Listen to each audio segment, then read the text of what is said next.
غالب سنا خواجہ بیزداں گذاشتیم کاں ذات پاک مرتبہ دان محمد است۔ ورق تمام ہوا اور مدہ باقی ہے، سفینہ چاہیے اس بحر بیکراں کے لیے۔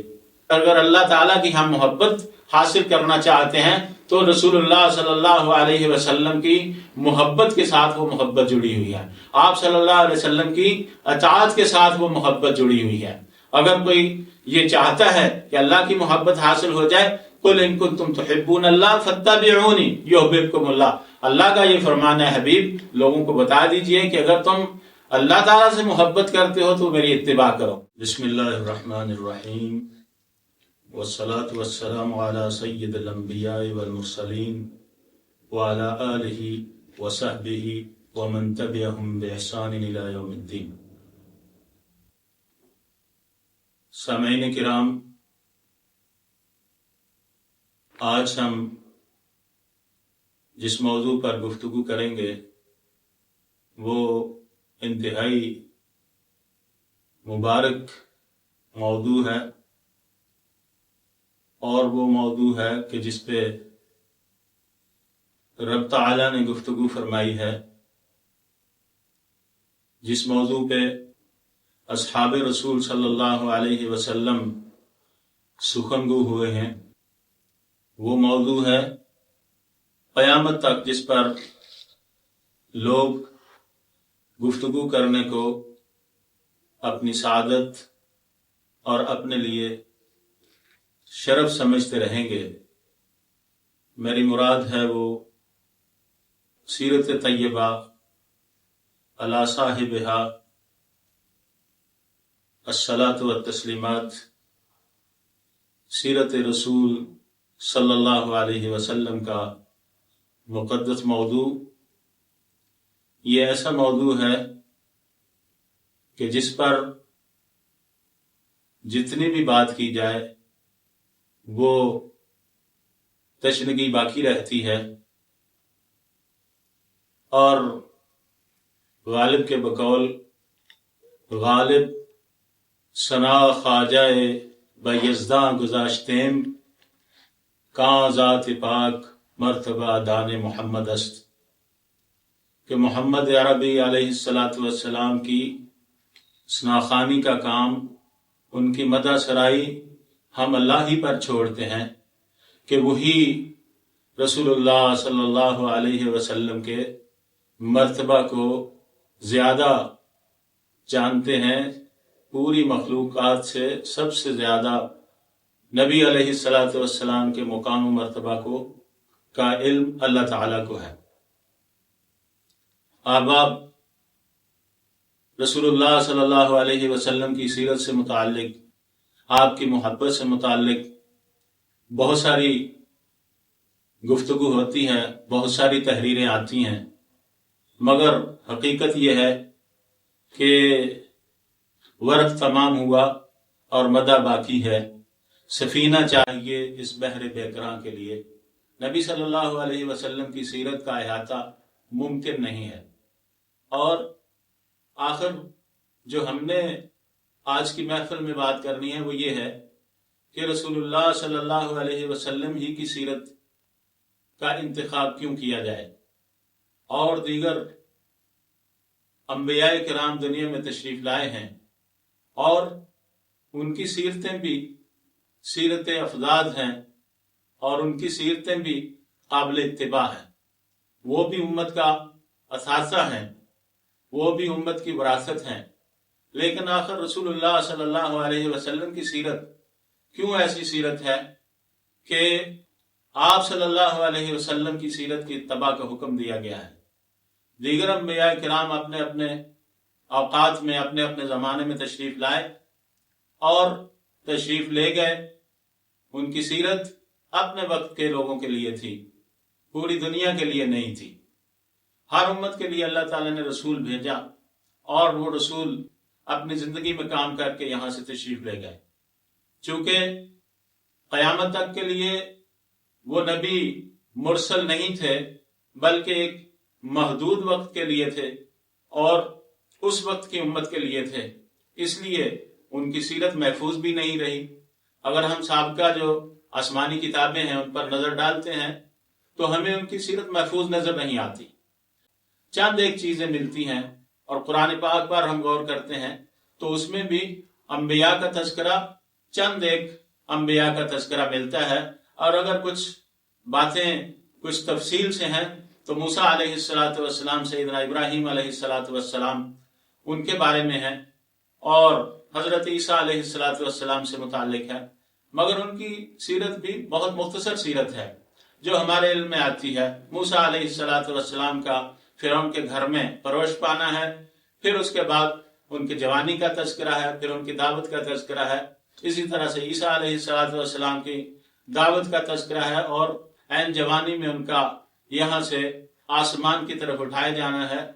اور اسی طرح سے ابراہیم علیہ السلام کی سیرت ہے.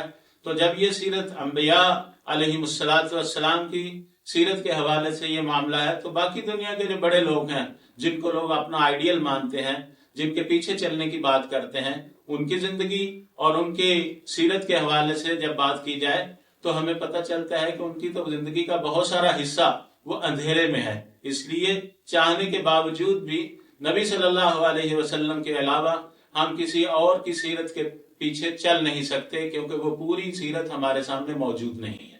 اور سیرت احباب کرام، سیرت کا معنی ہے کہ الحیہ او الطریقہ التي یعیش علیہ الانسان، وہ طریقہ، وہ حیات جس پر انسان اپنی زندگی گزارتا ہے.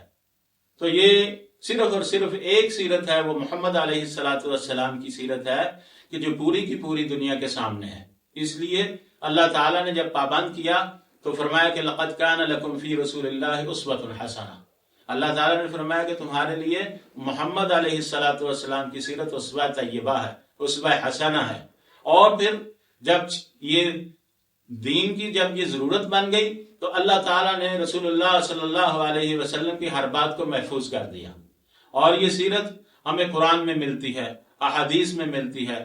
پھر اصحاب رسول صلی اللہ علیہ وسلم آپ کی سیرت کو آگے نقل کرتے ہیں. تو یہ ایک دینی ضرورت ہے، اس لیے اللہ تعالیٰ نے پابند فرمایا ہے. اور یہ ہمیں کہا ہے کہ لقد کان لکم فی رسول اللہ اسوۃ حسنہ، تمہارے لیے نبی صلی اللہ علیہ وسلم کی زندگی میں بہترین اسوہ ہے.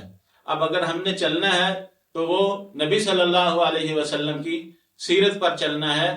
اور جب ہم دیکھتے ہیں تو کوئی دوسری سیرت ایسی ملتی ہی نہیں ہے، وہ چاہے انبیاء کرام ہوں یا پھر دنیا کے بڑے بڑے زعماء ہوں. ہر قوم کا ایک اپنا زعیم ہوتا ہے، ہر قوم کا ایک اپنا رہنما ہوتا ہے. لیکن جب ہم ان کی زندگیوں کو دیکھتے ہیں تو صرف اور صرف ایک روشن پہلو دنیا کے سامنے ہوتا ہے، باقی جو پہلو ہیں وہ دنیا کی نظروں سے اوجھل ہوتے ہیں. اس کی دو وجوہات ہوتی ہیں، یا تو وہ قابل ذکر ہی نہیں ہوتے، یا پھر ان میں کچھ نہ کچھ ایسی کمیاں ہوتی ہیں جو لوگوں کے سامنے نہیں لائی جا سکتی. نبی علیہ السلام کی سیرت ایسی سیرت ہے کہ وہ ہر لحاظ سے مکمل ہے اور اکمل ہے، کیونکہ رسول اللہ صلی اللہ علیہ وسلم اللہ تعالیٰ کی نگرانی میں انہوں نے پرورش پائی ہے. اور ہر جگہ اللہ تعالیٰ نے چونکہ آپ کی حیات مبارکہ کو پوری دنیا کے لیے نمونہ بنانا تھا، اور اللہ تعالیٰ نے قرآن میں لوگوں کو اس کا پابند کیا ہے، اس لیے اللہ تعالیٰ نے جہاں جہاں رسول اللہ صلی اللہ علیہ وسلم سے کسی بھی قسم کی کوئی ایسی بات سرزد ہونے لگی جو معاشرے کے اعتبار سے تھی تو اللہ تعالیٰ نے خود اپنے حبیب کی حفاظت فرمائی ہے.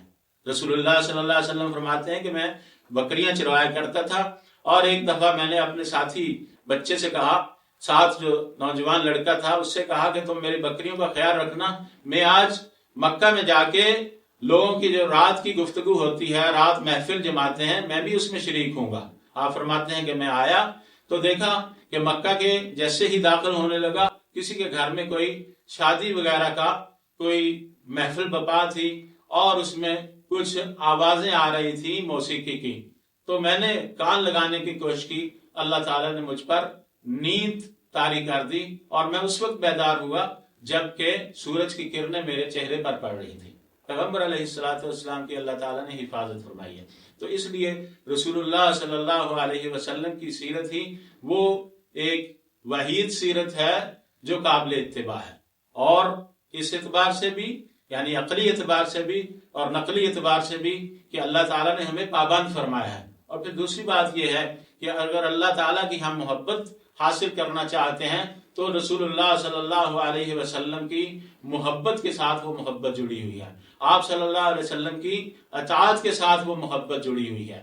اگر کوئی یہ چاہتا ہے کہ اللہ کی محبت حاصل ہو جائے، قُلْ إِن كُنتُمْ تُحِبُّونَ اللَّهَ فَاتَّبِعُونِي يُحْبِبْكُمُ اللَّهُ، اللہ کا یہ فرمان ہے حبیب، لوگوں کو بتا دیجئے کہ اگر تم اللہ تعالیٰ سے محبت کرتے ہو تو میری اتباع کرو۔ اور نبی صلی اللہ علیہ وسلم کی اتباع اس وقت ہو سکتی ہے جب پیغمبر علیہ السلام کی محبت دل میں جاگزی ہو جائے۔ آپ صلی اللہ علیہ وسلم کا فرمان ہے کہ لا یؤمن احدکم حتی اکون احب الیہ من والدہ وولدہ والناس اجمعین، تم میں سے اس وقت تک کوئی بھی صحیح طرح سے مومن نہیں ہو سکتا جب تک کہ ساری دنیا سے عزیز تر اس کے نزدیک میں نہ ہو جاؤں۔ رسول اللہ صلی اللہ علیہ وسلم کی محبت دل میں پیدا ہو، پھر اس محبت کی تحقیق جو ہے اور اس محبت کے بارے میں تصدیق وہ آپ صلی اللہ علیہ وسلم کی اتباع کے ساتھ ہوگی۔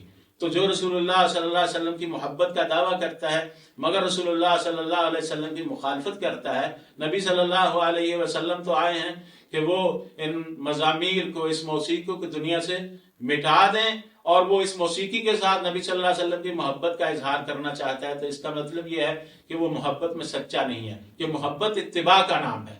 اور دنیا میں اگر ہم آگے چلنا چاہتے ہیں تو رسول اللہ صلی اللہ علیہ وسلم کی ہمیں سیرت کا مطالعہ کرنا ہوگا، کیونکہ آپ کی سیرت کا مطالعہ اصل میں اس کے ذریعے ہم قرآن کو سمجھ سکتے ہیں۔